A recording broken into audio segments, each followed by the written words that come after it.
there guys! Hello Aries! Welcome dito sa aking channel. Kabalaran ni 88 Aries. Alamin natin kung anong messages, vibration, gabay, energy para sa inyong lahat Aries. So this is for the second half of February 2026 para sa lahat ng Aries. Okay. Wow! Victory and success, King of Wands. Aries, ano man tong ginagawa mo sa ngayon, there's an incoming. Kung ano man yan na pinagkakaabalahan mo ngayon, is either trabaho, negosyo, or kung ano man yan na pinagpapawisan mo, ituloy mo lang. Okay? Just continue kasi malapit ka na doon sa victory and success. Okay? Kumbaga, sinasabi ng bara sa'yo na tuloy lang tayo. Kasi on the way ka na eh. Like, halimbawa na nag-aantay ka ng promotion, ng salary increase, or retirement, parang ganon. Sabi ng bara sa'yo, just keep going lang. Kasi yung victory and success ay nag-aantay sa'yo sa dulo. Okay, Aries.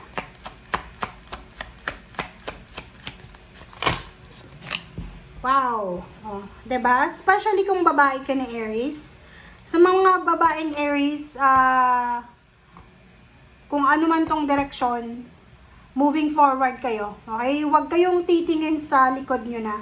Okay? Just keep moving, keep going lang. Kasi yun yung magdadala talaga sa inyo ng tagumpay. Kung saan ka man ngayon, Aries, congrats na. Kasi malapit na eh. Diba?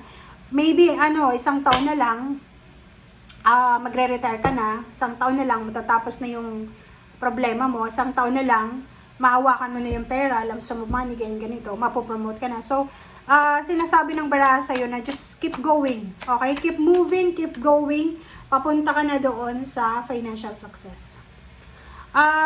Nakikita ko sa'yo dito na you are collaborating with someone. So, may collaboration dito. Pwedeng mag-create ka ng business or maglo-launch ka ng business. Or maybe you are looking for a job. So, may isang tao dito na posibleng tutulungan ka. Diba? So, yun.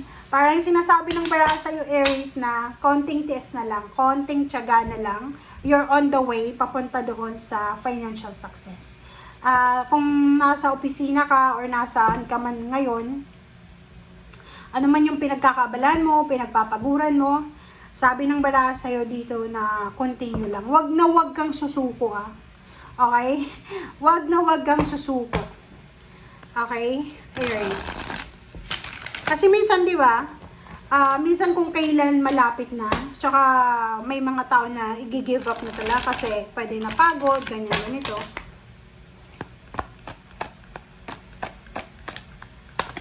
Meron ding recognition. Pwedeng sa trabaho yan.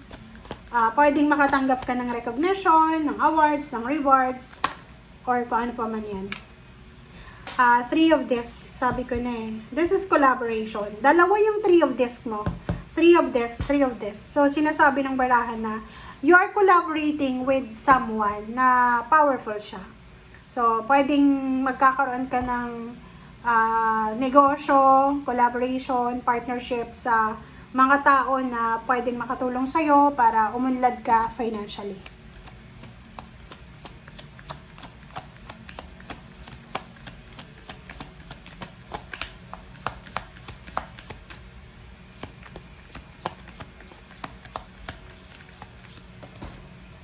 Okay, 6 of Cups.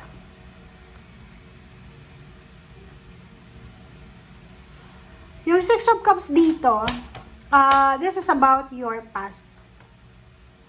May mga tao na tumulong sa'yo sa nakaraan. Like for example, maybe they are your friends, your relatives, or someone, katrabaho, kakilala.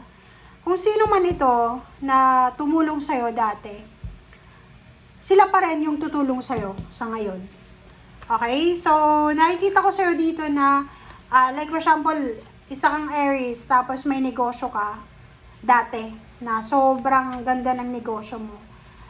And, marirealize mo siya sa ngayon na, like, kahit meron kang mga pinagdadaanan ng mga problema, financial, pero, marirealize mo na dumaan ka rin sa victory and success, diba? Hindi na lugi yun.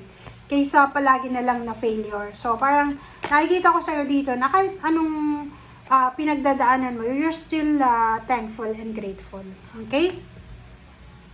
So, dito naman, sinasabi ng bara sa'yo na love life. If you're a single ka ba, ni Aries? Kung single ka, pwedeng meron ka na ex-girlfriend, boyfriend from your past na pwedeng magkabalikan kayo. Or maybe makakilala. Wala kayong relationship but pwedeng may gusto sa'yo dati, tapos nagkita kayo, biglang magpapakasal, biglang magiging sosyo sa negosyo, ganyan, ganito. So, sa usaping relationship naman tayo, may mga negosyo, may mga trabaho ko dati, na hindi siya nag-succeed because of maybe pandemic or maybe kung ano man ang nangyari na naging sagabal. May plano ka, like for example, planong mag-travel, planong magnegosyo na hindi natuloy. And this February, biglang babalik siya. Parang babalik yung motivation, babalik yung inspiration na parang sasabihin mo, hindi pa huli ang lahat eh. 'Di ba? Kailangan kong gawin siya as soon as possible. Parang ganun. Okay? Okay. So, yung iba naman, may asawa na kayo, diba? Yung iba may asawa na. Moving forward ka, kasama yung asawa mo.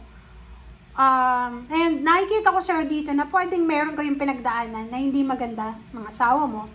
Like, may mga third-party relationship sa bawat isa na posibleng maayos siya and mag-heal yung relationship and at the same time, maayos siya. Okay? So, let's check. Ano ba ang last message sa'yo, mga spiritual helpers mo?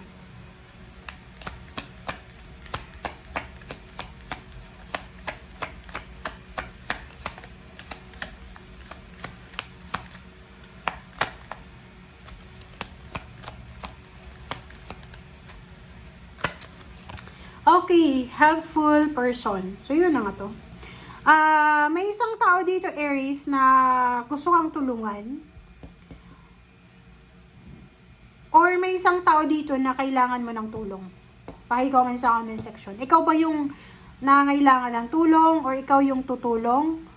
Kung ikaw ang nangangailangan ng tulong, huwag ka nang mag-hesitate. Kung sino man tong maisip mo na pwedeng makatulong sa'yo, mag-initiate ka na, 'di ba? Mag-send ka ng message or humingi ka ng tulong.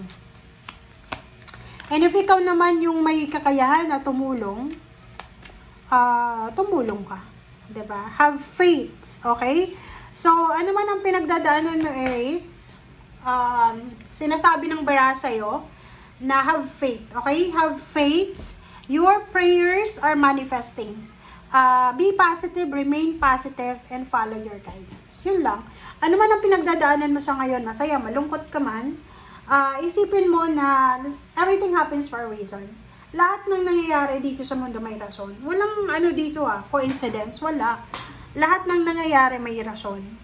So, gawin mo lang kung ano yung nararapat sa ngayon. Be positive, be kind, diba? And follow your guidance, your intuition. Okay? Thank you guys. Bye!